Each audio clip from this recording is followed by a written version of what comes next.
நண்பர்களே, மொட்டை மாடியில் தரை போட்ட உடனே வந்து பார்த்தீங்கன்னா சில நாட்கள், அதாவது க்யூரிங் முடிஞ்சு 1 வாரம் 2 வாரத்துக்கு பிறகு வந்து பார்த்தீங்கன்னா இப்போ தண்ணி ஊற்றும் போதில் இல்லை மழை பெஞ்ச உடனே மேலே போய் பார்த்தோம்னா இந்த மாதிரி அதிகமான மீன் வலை மாதிரி நிறையா சின்ன சின்னதாக ஏறக்குறாக்கு நிறையா இருக்கும்.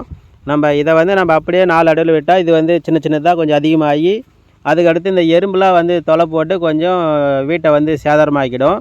அதனால் நம்ம மொட்டை மாடியில் தரை போட்டு ஒரு 15 நாளுக்கு பிறகு வந்து பார்த்திங்கன்னா நம்ம மொட்டை மாடிக்கு சேஃப்டிக்காக பெயிண்ட் அடிக்கிறது சிறந்தது.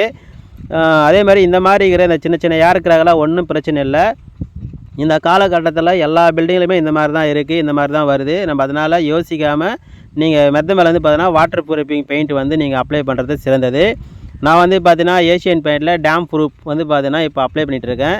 ஃபஸ்ட்டு கோட்டிங் வந்து பார்த்தீங்கன்னா 10 லிட்டருக்கு 3 லிட்டர் தண்ணி மிக்ஸ் பண்ணி யூஸ் பண்ணலாம். அதுவே 20 லிட்டர் வாங்கினீங்கன்னா நீங்கள் அதிகபட்சமாக 7 லிட்டர் தண்ணி மிக்ஸ் பண்ணி யூஸ் பண்ணலாம். செகண்ட் கோட்டிங்க்கும் அதுக்கு அடுத்து 3வது கோட்டிங் வந்து நீங்கள் தண்ணியே மிக்ஸ் பண்ண தேவையில்லை. அப்படியே கெட்டியாக வச்சு நீங்கள் அடிச்சிங்கன்னா உங்களுக்கு 3 கோட்டிங் அப்ளை பண்ணும் பஸ்ஸில் இந்த மாதிரி இருக்கிற இந்த ஏர் கிராக் எல்லாமே வந்து பார்த்தீங்கன்னா சுத்தமாக மறைஞ்சிடும். அது அதிகமாகவும் வராது. அதே மாதிரி அது இருக்கிற இடமும் தெரியாது. பக்காவாக உங்களுக்கு ரிசல்ட்டு கிடைக்கும்.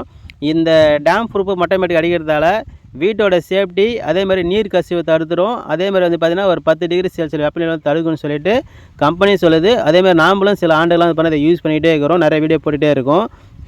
இப்போ வந்து பார்த்திங்கன்னா நம்ம என்ன சொல்லணும்னு பார்த்தீங்கன்னா மேலே தரை போட்டு ஒரு 15 நாளுக்கு பிறகே நீங்கள் வந்து பெயிண்டிங் அடிக்கலாம்ன்றதை வந்து இந்த இடத்துல நான் வந்து மென்ஷன் பண்ணுறேன். ஏன்னா நம்ம இதை அப்படியே விட்டுட்டோம்னா அதிகமாக அது சேதாரம் ஆகிடும். அதுக்காக தான் நான் சொல்ல வரேன்.